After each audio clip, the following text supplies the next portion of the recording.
Sorry, someone called me and it kicked me off, which happens. It's nice size. It's not huge, but it's everything you need, and it's nice. It's nice.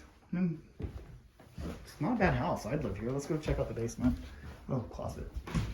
There's the master closet. It's got a custom closet with lights that turn themselves on. It's a good house, man. It's got a lot of features. The floors are nice and level. It's the basement or it might be in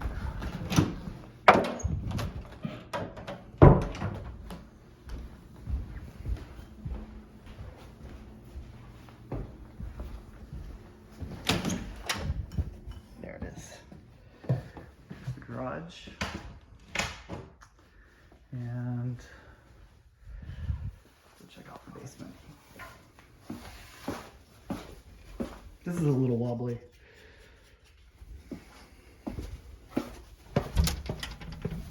Yeah, this is big. All right. It's a daylight basement. I mean, you've got a full window here. You've got the walkout, of course, which is great.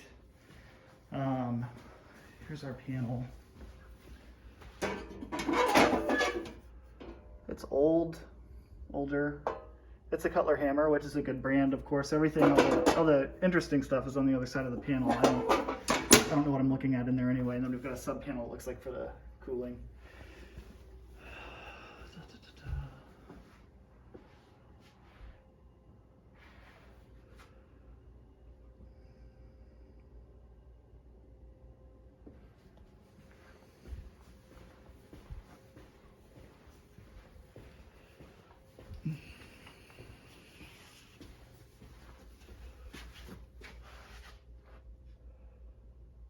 I think an engineer should look at this house if you do inspections, if we get to that point.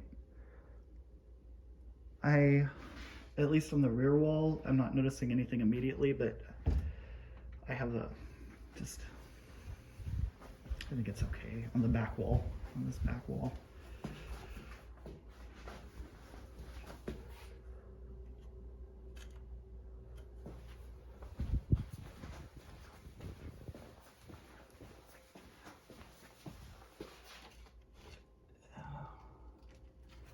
It doesn't make sense, but it might be nothing. It's probably nothing. The front wall definitely needs an engineer to look at it. We know that. We saw the cracks.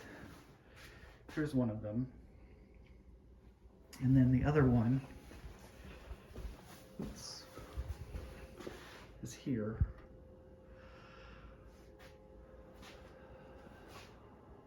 What the hell? Some CIA madness going on.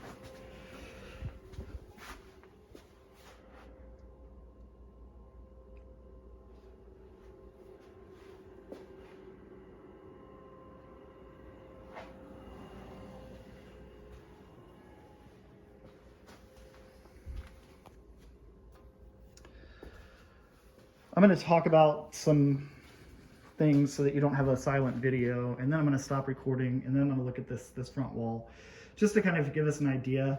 But again, it won't change my opinion. My opinion is that an engineer needs to take a look at it.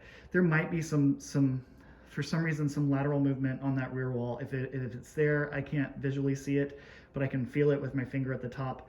But again, that could just be wall thickness. Variations in wall thickness. It's not a bunch, but it'd be good to have somebody who knows what they're doing take a look at it. This front wall, I am a bit more concerned about. We have the two cracks. They're spaced out. They're fairly vertical, which is sometimes a good sign. Somebody came down here and put mortar on top of the wall next to the sill plate. This is the sill plate right here. And that's unusual. A lot of times what I do is I'll put my finger next to the sill plate and just kind of measure using my hand. But with that mortar, it makes it a bit less, not that it's highly scientific in the first place, but it makes it a bit less reliable.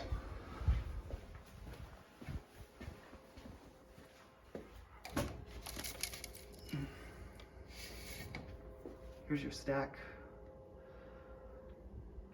It's probably okay.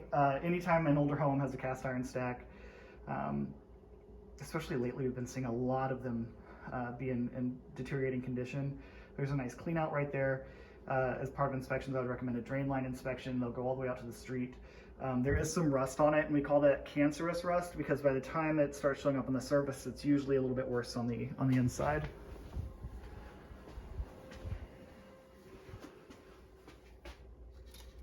Yeah, it's pretty consistent. The depth of the sill plate up there is pretty consistent, I think.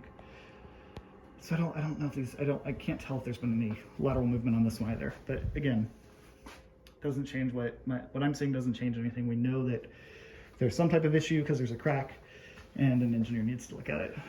The hot water heater, it looks good. It's Rheem. That's one of my favorite brand. I like Rheem and I like State, and that's what I put in my properties, whether I live in them or rent them out. And we have a high efficiency sealed combustion furnace, 95% efficient. So, or maybe 90, but it's venting out the side of the house, which is how it's supposed to go, and it's pulling fresh air from outside as well. This basement's pretty spotless. It's clean. It's in keeping with the rest of the house. So I'll get these videos over to you and we'll touch base later today.